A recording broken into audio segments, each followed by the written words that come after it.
Coucou, salut à tous, joyeux Noël, j'espère que vous allez super bien. Moi je vais bien par la grâce de Dieu.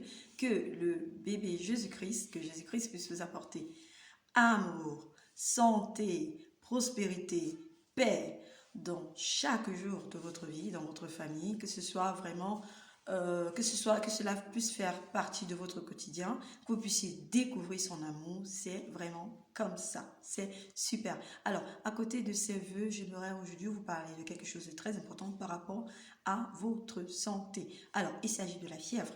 Dans certains pays, la fièvre, certaines personnes confondent la fièvre au paludisme. Alors qu'une personne a la fièvre, on dit oui, il a le paludisme. Non, la fièvre n'est pas synonyme de paludisme. C'est vrai, dans certaines zones en Afrique, l'incidence du palu est assez élevée dans les zones endémiques, mais laissez-moi vous dire, le paludisme n'est pas la seule cause de fièvre. Ok?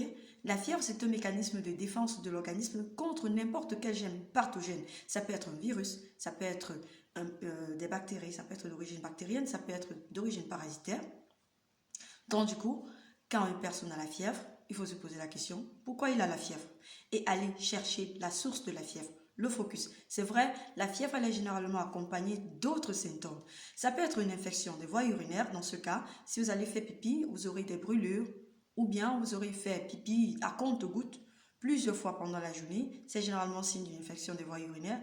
Ça peut être une infection des voies respiratoires supérieures ou inférieures. Dans ce cas, vous pouvez avoir la toux, par exemple. Et cette infection des voies supérieures, respiratoires supérieures ou inférieures, peut être virale, ça peut être une simple grippe, comme peut être d'origine bactérienne. Donc, en fonction de la cause de la fièvre, il faut donner le médicament précis. Donc, ça veut dire, si vous prenez des antiviraux pour soigner une infection bactérienne, vous continuerez à avoir la fièvre parce qu'il n'est pas approprié à cela. Raison pour laquelle, si vous avez la fièvre, je vous en prie, déjà plus de 3 jours, une fièvre qui résiste aux antipyrétiques, paracétamol, ibuprofène, consultez votre médecin traitant. Parce que généralement, les infections virales, les simples grippes et tout, avec les paracétamol, un peu d'hydratation et tout, dans l'espace de 3 jours, tout revient à la norme. Mais si vous continuez à avoir la fièvre malgré cela, je vous en supplie, consultez votre médecin traitant parce qu'une infection qui n'est pas soignée comme il se doit peut s'étendre au niveau du sang, ok? Et ça peut vous créer ce qu'on appelle une septicémie et ça peut vous porter à votre mort. Vous entrez dans une situation de choc. Et puis on dira non, il avait juste le palu pendant 3-4 jours, comme d'habitude, on a l'habitude d'entendre, et puis il est décédé.